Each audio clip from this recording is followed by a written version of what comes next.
C'est par un acte solennel de prestation de serment de ces nouveaux membres que la session du Parlement panafricain s'est ouverte ce 10 octobre à Sharm el-Sheikh, en Égypte. Le Parlement panafricain compte 270 membres, représentant les 54 pays de l'Union africaine. Sa vocation est d'être un véritable organe législatif au service des populations.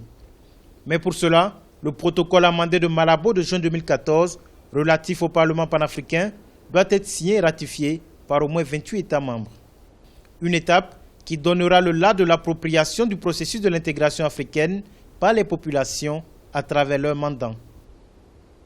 Quand un Parlement ne légifère pas, il ne peut pas s'appeler Parlement. Or, le Parlement panafricain, quand il avait été mis en place en 2004, on lui avait donné un mandat consultatif facultatif. Et ce protocole avait été révisé en 2009 et a été adopté en 2014 par les chefs d'État. Nous allons légiférer.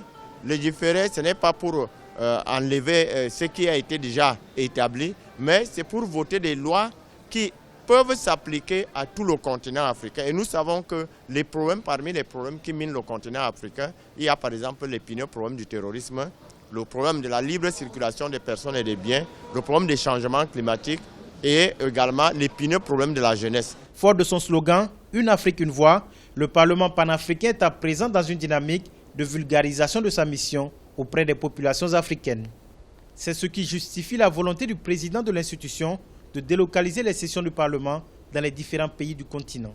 Beaucoup de gens connaissent le Parlement européen, mais quand vous leur posez la question sur le Parlement panafricain, ils ne savent pas de quel Parlement il s'agit. Le rôle du Parlement panafricain, c'est de faire des lois comme tous les parlements, comme toutes les institutions parlementaires, mais actuellement, nous avons un rôle consultatif. Nous votons le budget de l'Union africaine et nous prenons des directives que nous envoyons à l'Union africaine. Cette session du Parlement panafricain coïncide avec le tricinquantenaire du Parlement égyptien. Elle est aussi célébrée conjointement avec le Parlement arabe.